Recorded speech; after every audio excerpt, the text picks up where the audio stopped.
آج بس جب مولانا کا نام آیا تو کیفیت بھی بڑی سچی بات ہے، ایک عجیب کیفیت ہوئی ہوئی حضرت۔ تو ڈاکٹر صاحب پہلے تو یہ بتائیے کہ مولانا جلال الدین رومی علیہ رحمہ کا جو شخصی تعارف ہے اور خاندانی تعارف ہے کیا ہے؟ بسم اللہ الرحمن الرحیم۔ ابتدا تو چونکہ آپ نے بہت اچھی فرما دی، جزاک اللہ۔ تو اس میں کافی معلومات بھی آ گئیں۔ جزاک اللہ۔ اصل میں دو چیزیں دیکھنی ہوتی ہیں کہ ایک تو ہوتا ہے وہب اور ایک ہوتا ہے کسب۔ وہب کے اعتبار سے اللہ تعالیٰ نے مولانا روم صاحب کو بہت ساری صلاحیتیں دی تھیں، اور ان صلاحیتوں میں ایک مضبوط خاندانی پس منظر بھی ہے۔ سبحان اللہ۔ یعنی والدہ کی طرف سے علوی ہونا، سبحان اللہ۔ اور والد کی طرف سے سیدنا صدیق اکبر رضی اللہ تعالیٰ عنہ کے خاندان سے ہونا، سبحان اللہ۔ اور اس کے علاوہ پھر آپ کے والد صاحب کا وہ سلطان العلماء کے لقب سے ہونا۔ بلکہ تذکرہ نگاروں نے تو لکھا ہے کہ یہ جو آپ کے والد صاحب بہاؤالدین صاحب تھے وہ امام غزالی کی فکر کے بہت بڑے شیدائی تھے، اور اس زمانے میں انہوں نے بھی بڑی گہرائی کے ساتھ فلسفہ کی وجہ سے اور تعقل پسندی کی وجہ سے وہ آنے والی علمی خامیوں پر بڑی گہری نظر رکھتے تھے، اور قرآن و حدیث کو اس دبیز پردے سے وہ بچاتے تھے۔ اللہ۔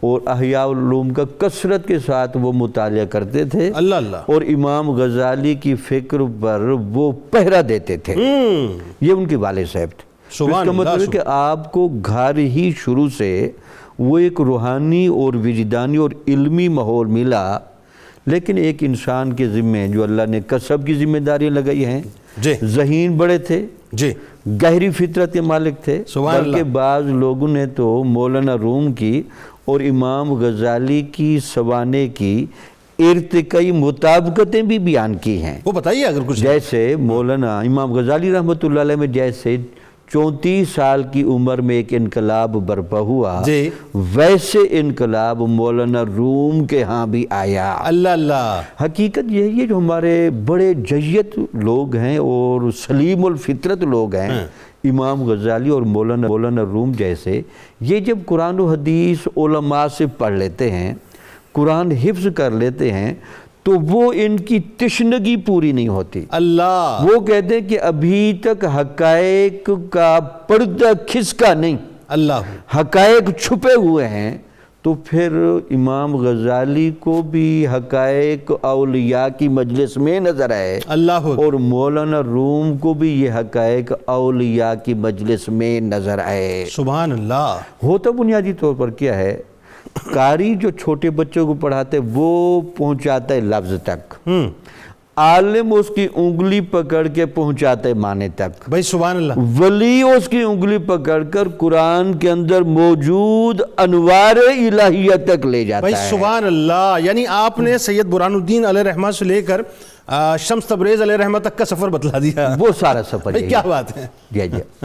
تو پھر آپ کے بارے میں جو خصوصیات آپ کی گنوائی گئی ہیں، آپ کے بارے میں لکھا ہے آپ نے تلاوت قرآن اور تزکیہ نفس کو اکٹھا کیا۔ سبحان اللہ۔ اچھا جامی صاحب، اس سے پہلے ذرا سا ایک اور تاکہ والد گرامی کی بات کمپلیٹ ہو جائے، کہ جو مشکل ترین فتاوے ہوتے تھے بلخ کے، وہ آپ کی خدمت میں لانے جاتے تھے، اور خاصم آپ کے عقیدت مندوں سے تھے۔ بلکہ یہ ایک قطب الدین شیرازی صاحب بڑے مشہور عالم تھے، علامہ طوسی کے شاگرد تھے، تو وہ بہت بڑے مشکل سوالات 10 علماء مل کے آپ کی خدمت میں ہیں، اور بڑے مشکل سوالات لے کر تو آپ نے تمام سوالوں کے جوابات دیے۔ تو آپ بہت بڑے چونکہ مفتی بھی تھے اور بہت بڑے وائز بھی تھے، اور شیریں کلام کرتے تھے، اور مرجع بھی تھے، چونکہ خاندانی پس منظر بہت مضبوط تھا۔ تو آپ کی علمی شہرت تو بہت زیادہ تھی، دور دور سے لوگ فقہ، حدیث، قرآن وہ پڑھنے آپ کی مجلس میں آتے تھے۔ یہ آپ کا تبہر تھا۔ پھر آپ جب بہت زیادہ نکھرے، جیسے میں کہہ رہا تھا کہ وہ آپ کے اصل میں ہمارے جو علماء کے پیش نظر یہ رہا ہے، جو ایسے لوگ تھے، یہ کہتے ہیں کہ جب تک 4 چیزوں میں کمال نہ ہو بندہ انسان کامل نہیں بنتا۔ اچھا۔ پہلا تو ہے تلاوت آیات، سبحان اللہ، دوسرا ہے تزکیہ نفس، سبحان اللہ، تیسرا ہے تعلیم کتاب، سبحان اللہ، چوتھا ہے تعلیم حکمت۔ سبحان اللہ۔ یہ چاروں صوتے آپ کو مولانا روم کی زندگی میں یکساں ملیں گے۔ سبحان اللہ۔ اچھا آخری بات وضاحت، پھر ڈاکٹر صاحب کی طرف چلتے ہیں کہ خوارزم عقیدت مند تھا، کیا وجہ ہوئی کہ خوارزم ہی کی وجہ سے جو ہے آپ کے والد گرامی کو جو ہے وہ بلخ چھوڑنا پڑا؟ بس وہ خوارزم چونکہ عقیدت مند تھا تو اور وہ یہ چاہتا تھا کہ آپ یہاں سے میرے پاس سفر کر کے آئیں، میرے علاقے میں آ جائیں، تو پھر یہ وہ وجوہات و اسباب بنے جس کی وجہ سے نہیں، خوارزم تو ظاہر ہے وہاں تھا نا بلخ میں، اور وہ جو ایک وہ خاص طور پہ جو علماء نے اس وقت ایک فتنہ بپا کیا تھا کہ بہت زیادہ کثرت آپ کے پاس لوگوں کی ہونے لگی تھی، تو سلطنت کا جو سہم پیدا ہو گیا تھا، اس وجہ سے پھر آپ کو ہاں کثرت علم اور کثرت فتاوی جا کی وجہ سے وہ چونکہ ہاتھ سے دین بھی پیدا ہو گئے تھے، جی جی جی، اور دوسرا غالباً آپ کی وجہ یہ بھی تھی کہ آپ کی مثنوی پڑھنے سے آپ کے اندر گہری اجتہادی بصیرت نظر آتی ہے۔ ہمارے علماء میں جو ایک علمی جمود رہا ہے اور وہ لکیر پر لکیر پیٹ نہ رہا ہے، چونکہ آپ کے فتاوی جات میں ایک منفرد تنوع بھی تھا اور فقہ حنفی کو آپ دلائل کے ساتھ فوقیت بھی دیتے تھے، یہ وہ بنیادی طور پر وجوہات تھیں جس کی وجہ سے آپ کو بلخ چھوڑنا پڑا۔